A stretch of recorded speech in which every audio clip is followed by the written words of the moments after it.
स्वागत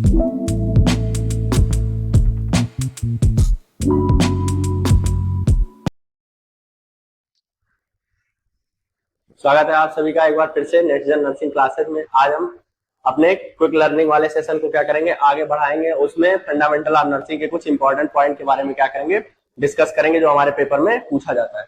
तो क्या है हमारा पहला, एक clinical thermometer indicated temperature in degree Fahrenheit from.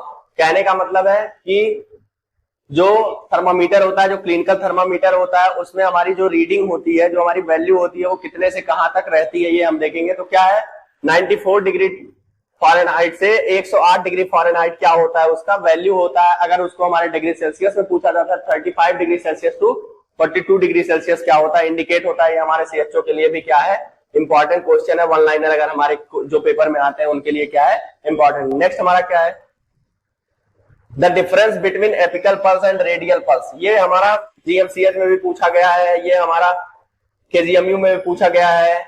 ये अलग अलग वेरियस एग्जाम में अलग अलग तरीके से पूछा जा चुका है कि एपिकल पल्स और रेडियल पल्स का जो डिफरेंस होता है उसको क्या बोला जाता है, पल्स डेफिसिट बोला जाता है। जो आंसर है वो क्या है हमारा, पल्स डेफिसिट। नेक्स्ट हमारा क्या है,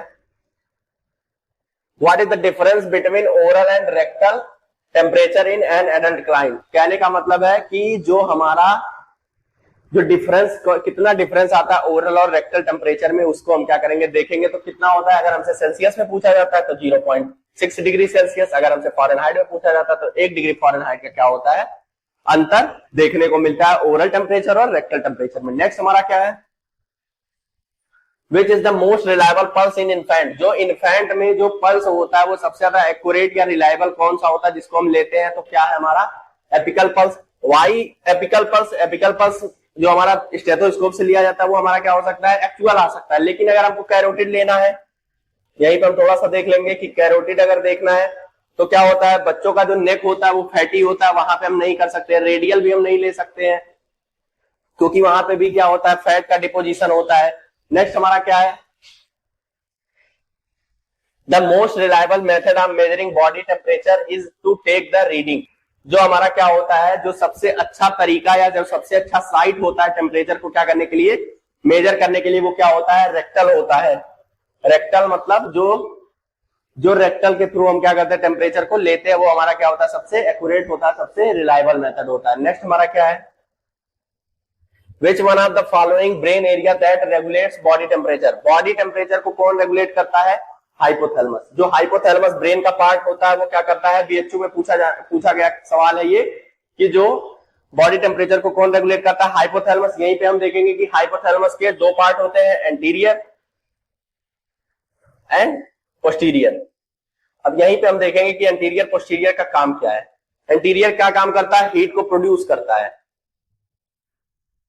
हीट को प्रोड्यूस करने का काम करता है और उसको कंट्रोल करता है। नेक्स्ट हमारा हीट लॉस है। हीट लॉस को कौन करता है, posterior hypothalamus.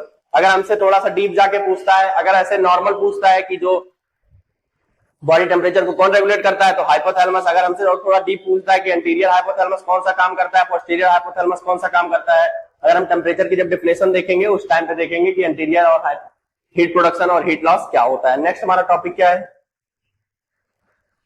The normal ratio of systolic, diastolic and pulse pressure is. ये हमारा डायरेक्ट क्वेश्चन आता है कि क्या होता है हमारा जो रेशियो होता है वो क्या होता है, 3:2:1। ये हमारा क्या है, रेशियो किसका किसका, सिस्टोलिक, डायस्टोलिक और पल्स प्रेशर का क्या है हमारा रेशियो है। नेक्स्ट हमारा क्या देखेंगे, in which position BP instrument gives correct measurement. जो बीपी इंस्ट्रूमेंट होता है उसको हम किस पोजीशन में रख के, या हम अपने शरीर की किस पोजीशन में रख के उसको सबसे ज्यादा एक्यूरेट रीडिंग को क्या कर सकते हैं, प्राप्त कर सकते हैं। तो क्या है, सिटिंग पोजीशन कैसा है, पेशेंट क्या होना चाहिए, बैठा होना चाहिए। And arm is in level of heart, जो हार्ट का लेवल, सॉरी आर्म का जो लेवल है वो हार्ट के बराबर होना चाहिए। मतलब पेशेंट बैठा हुआ होना चाहिए और जो उसका आर्म का लेवल है वो क्या होना चाहिए, हार्ट लेवल पे होना चाहिए। नेक्स्ट हमारा क्या है, the respiratory centre is located in which part of the brain. हमने देखा टेम्परेचर का ब्रेन का कौन सा पार्ट कर रहा था, हाइपोथैलेमस कर रहा था, और यहाँ पे मेडुला ऑब्लंगेटा क्या कर रहा है, हमारे रेस्पिरेटरी कंट्रोल कर रहा है। रेस्पिरेटरी सेंटर हमारा कहां पे प्रेजेंट होता है, मेडुला ऑब्लंगेटा में। और क्या है, the normal range of respiration, कई बार हजारों बार पूछा जाने वाला सवाल, नॉर्मल रिस्पायरेशन रेट एडल्ट में कितना होता है, 12 से 20 ब्रीथ पर मिनट। ये हमारा 12 से 20 ब्रीथ पर मिनट क्या होता है, नॉर्मल रिस्पायरेशन रेंज होता है।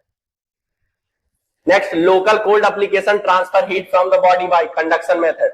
कंडक्शन, कौन से मेथड के द्वारा, कंडक्शन मेथड के द्वारा। कंडक्शन मेथड क्या होता है, कंडक्शन मेथड वो मेथड होता है जब हमारा दो ऑब्जेक्ट क्या होते हैं, क्लोज कांटेक्ट में आते हैं, एक हॉट होता है, कोल्ड होता है, उस टाइम पे जो हीट लॉस होता है हमारी बॉडी से वो किसके मेथड के द्वारा होता है, कंडक्शन मेथड के द्वारा होता है।